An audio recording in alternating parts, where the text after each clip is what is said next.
Assalamualaikum warahmatullahi wabarakatuh. Perkenalkan nama saya Muhammad Zikra Halim dengan NIM 2310952034. Baiklah, di sini saya akan mencoba menjelaskan tentang responsi awal dari modul 2 Praktikum Sistem Kendali tahun 2025.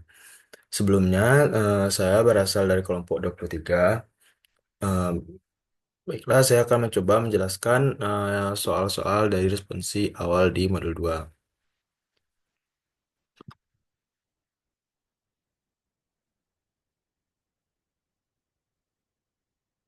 Nah, yang pertama, tuh soal pertama yaitu apa itu diagram blok dan jelaskan komponen-komponen penyusun diagram blok sistem servo mekanisme untuk dengan robot di bawah ini.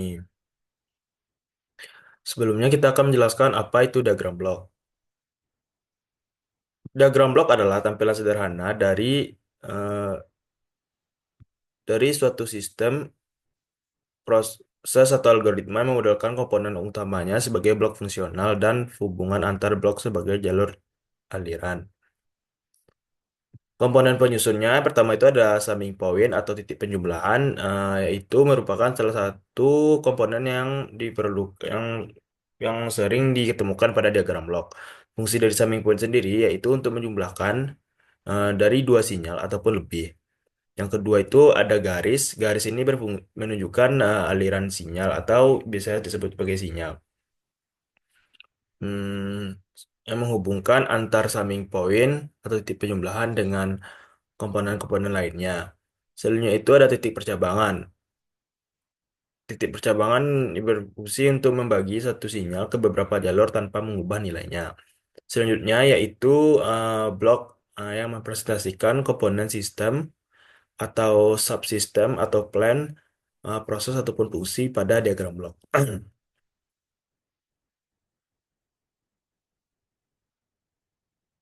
Selanjutnya saya akan coba menjelaskan penjelasan dari diagram blok yang tadi diberikan. Sebelumnya di dalam gambar tersebut terdapat beberapa komponen. Yang pertama itu ada input set point. Di sini di dalam SP ini, sebelumnya ada titik penjumlahan, ada subsistem sebanyak tiga yaitu ada empat, itu ada controller, aktuator motor, controller object robot, sama position sensor dan juga ada beberapa sinyal. Di sini untuk penjelasan lebih lanjutnya itu pertama itu ada input set point. Input set point adalah peraturan menentukan posisi target dengan robot. Selanjutnya ada summing junction atau summing point, yaitu membandingkan set point dengan proses variabel dari sensor. Dan juga summing junction itu untuk menghitung error, itu dengan rumus SP dikurang PV.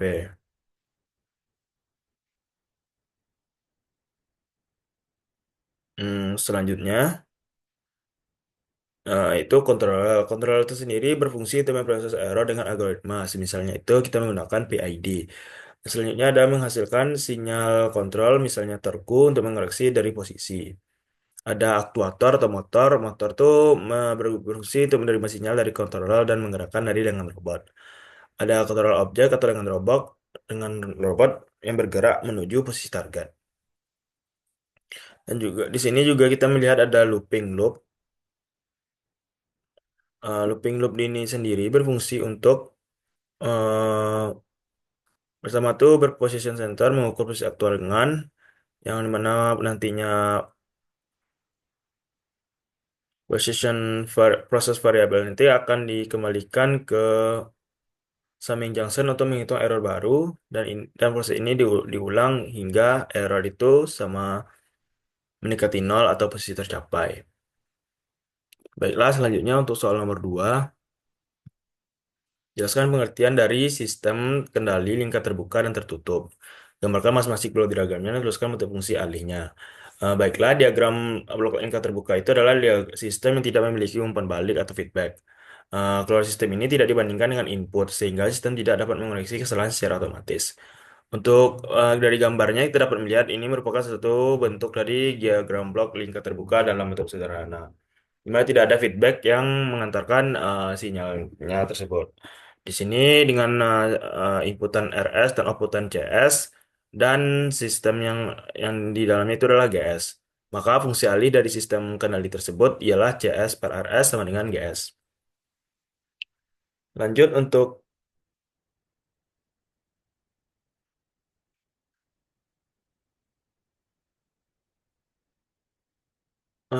sistem kendali lingkar tertutup adalah sistem yang memiliki umpan balik. Bedanya dengan dari gambar tersebut, ini lingkar tertutup ini dapat dilihat dari sini. Output ini diukur dengan dibandingkan dengan input dan menghitung error yang kemudian digunakan untuk memperbaiki performa sistem. Untuk fungsi alih sistem kendali lingkar tertutup yaitu dari gambar yang seperti ini kan berdasarkan dari titik penjumlahan atau summing junctionnya. Di sini karena plus minus maka di bawahnya jadi plus minus juga. Jadi G1 per S per 1 tambah kurang G1 S dikali G2. Lanjut, itu soal nomor 3. Jelaskan tentang konstanta penggali KP, gambarkan blok diagramnya dan tuliskan bentuk fungsi alihnya. Konstanta proporsional atau KP adalah nilai penguatan dalam controller proporsional yang menentukan seberapa kuat sistem bereaksi terhadap error. Yaitu selisih antara set point dan output. Semakin besar KP, maka semakin cepat juga sistem akan merespon. Tetapi beresiko menyebabkan adanya osilasi.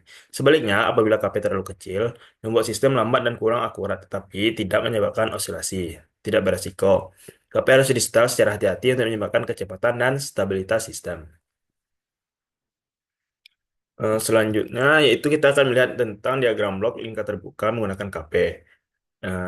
Itu juga menambahkan sistem KP di dalamnya, maka didapatkanlah CSPRS-nya itu KP dikali G, karena ini terhubung secara seri. Diagram blok lingkar tertutup menggunakan KP sama seperti diagram blok tertutup pada umumnya. Didapatkan juga fungsi alihnya itu CS per RS di KP dikali G per 1 ditambah KPG KP dikali G dikali H. Seperti aturan pada lingkar tertutup untuk mencari fungsi alihnya. Baiklah, selanjutnya untuk soal nomor 4.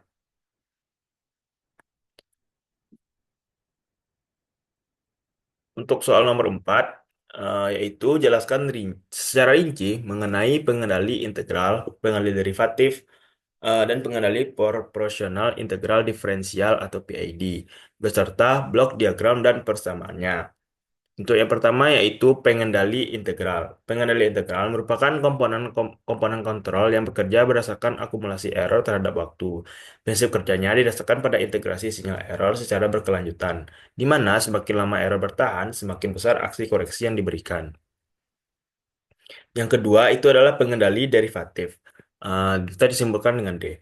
Pengendali derivatif beroperasi berdasarkan konsep atau prinsip prediksi perubahan error dengan menganalisis laju perubahannya. Komponen ini dihitung melalui turunan waktu dari sinyal error. Pengendali ini berfungsi sebagai elemen stabilisasi dengan memberikan aksi kontrol yang proporsional terhadap kecepatan perubahan error sehingga mampu meredam overshoot dan meningkatkan damping sistem. Selanjutnya yang ketiga yaitu pengendali PID atau Proportional Integrated Derivative. Itu penggabungan dari ketiga pengendali model proporsional, integral, dan derivatif.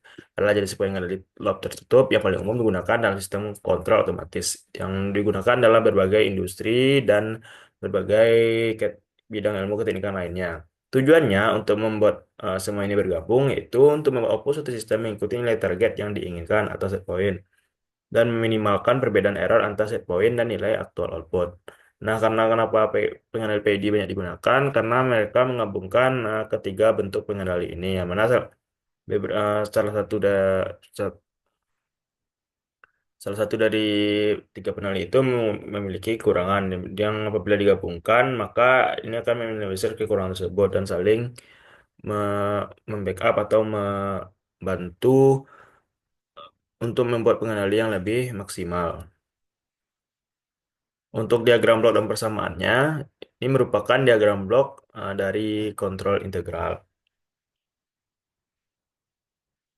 Di sini ada ES dengan bentuk sistemnya itu yaitu KI per S dan outputan yaitu S. Untuk persamaannya yaitu UT dalam T continue UT sama dengan KI integral dengan batas 0 dan sampai T ET per ET DT. Dan bentuk dalam Laplace-nya itu US per ES sama dengan KI per S. Untuk pengendali derivatif dalam arti continue-nya itu UT sama dengan KD DE DET per DT. Untuk dalam Laplace-nya itu US per AS sama dengan KDS. Di sini juga kita dapat melihat bentuk dari diagram blok dari pengendali PID. Pengendali PID di sini dapat kita lihat inputernya itu merupakan RT dan yang outputnya adalah YT. Sini juga ada beberapa subsistem atau sistem-sistemnya itu ada P, I, dan D. Di sini juga ada bentuk persamaan dari ketiga pengendali tadi. Di sini ada summing junction, ada summing junction juga, lanjut ke PT, di Kaplan atau diproses, maka dapatkanlah output YT. Untuk rumus dari persamaan dari pengendali PID untuk UT sama dengan gabungan dari ketiga rumus tersebut. Maka rumus dari UT yaitu KP ET ditambah KI integral ET ditambah KD DET per DT. Untuk dalam domain 0 dapat ditulis sebagai US per ES, KP ditambah KI per S ditambah KD S. Lanjut untuk soal nomor 5.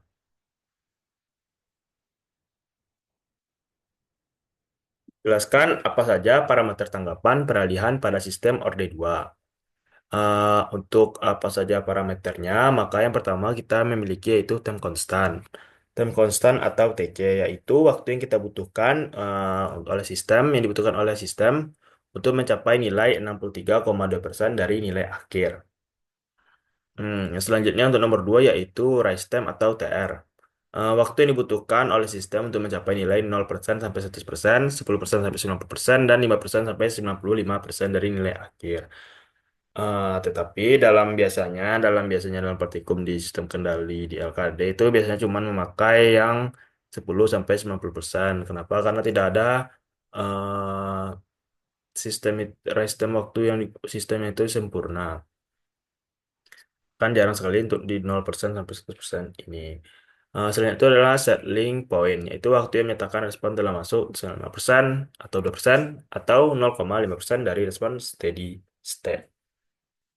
Nah, selanjutnya juga parameter selanjutnya yaitu ada delay time atau TD. Nah, itu waktu yang dibutuhkan oleh respon untuk mencapai 50% dari nilai akhir pertama kali.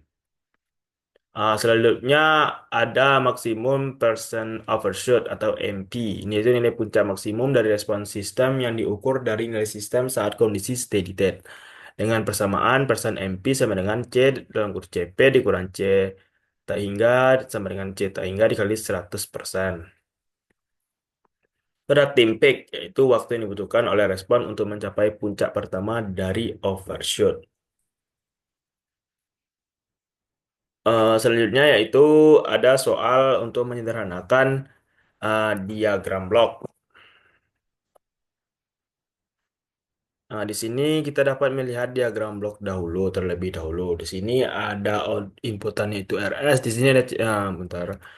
Di sini ada CS karena terpotong, maka di sini juga memiliki beberapa sistem dan titik penjumlahan dan titik percabangan.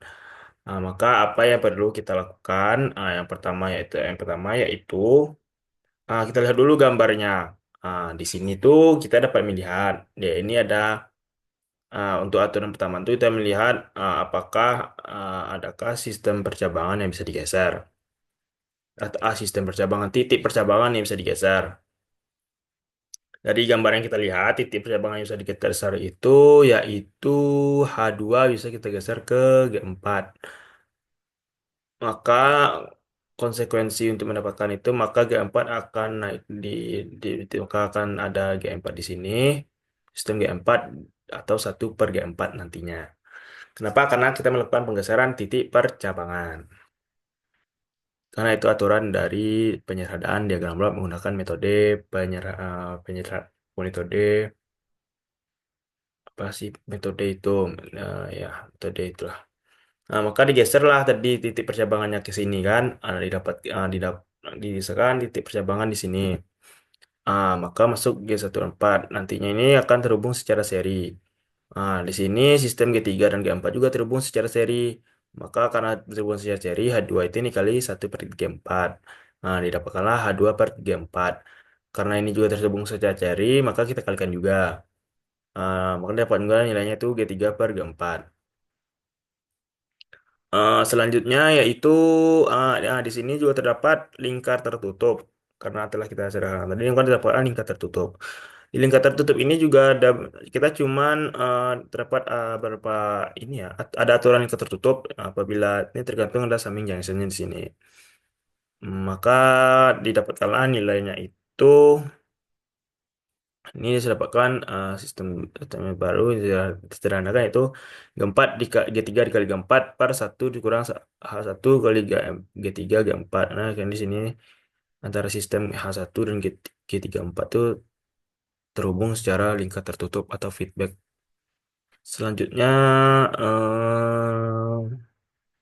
ada lagi sistem di sini. Di sistem di sini itu ternyata ada yang terhubung secara seri yaitu G2 dan sistem G3 G4 per 1 dikurang H1 G3 G4 maka diserikan atau tinggal dikalikan saja dapatkanlah sistem baru yang telah sederhana itu G2 kali G3 kali G4 per 1 H1 1 dikurang H1 G3 G4. Nah, di sini juga kita melihat adanya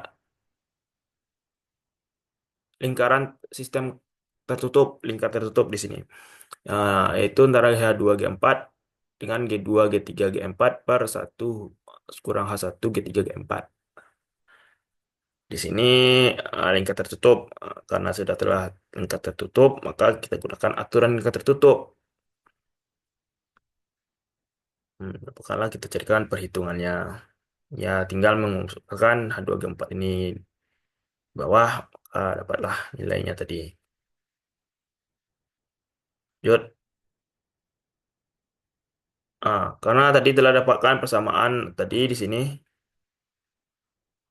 Uang tadi kan, maka telah mendapatkan tadi di sini persamaan sistem yang telah kita dapatkan tadi, setelah kita sederhanakan tadi karena lingkar tertutup. Maka di sini kita hanya memiliki tiga sistem dan lebih sederhana lagi dari bentuk sebelumnya. Di sini ada G2, G3, G4 per 1 dikurang H1, G3, G4 ditambah G2, G3, H2. Karena bentuknya terlalu sederhana dan kebetulan sistem sekarang ini terhubung secara seri dengan sistem G1.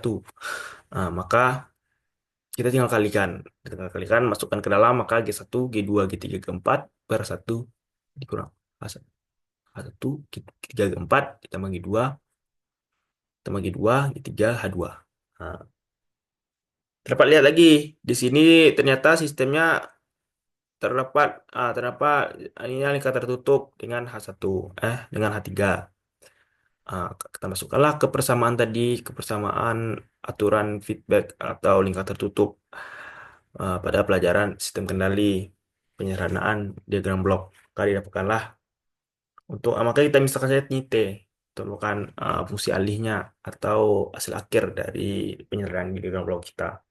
Masukkanlah ada G1, G2, G3, G4 per 1 dikurang G3, G4, H1 tambah G2, G3, H2 ditambah G1, G2, G3, G4 per 1 dikurang G3, G4. Maka dapatkanlah fungsi alihnya ini. Ini sudah bentuk paling sederhana dari diagram blok yang bentuknya tadi seperti ini. Dengan melakukan metode penyederhanaan dengan penyederhanaan dengan blok secara manual. Bukanlah CSPRS-nya yaitu G1, G2, G3, G4 per 1 dikurang G3, G4, H1 ditambah G2, G3, H2 ditambah G1, G2, G3, G4. Sekian dari saya. Apabila ada kesalahan kekurangan, saya mohon maaf.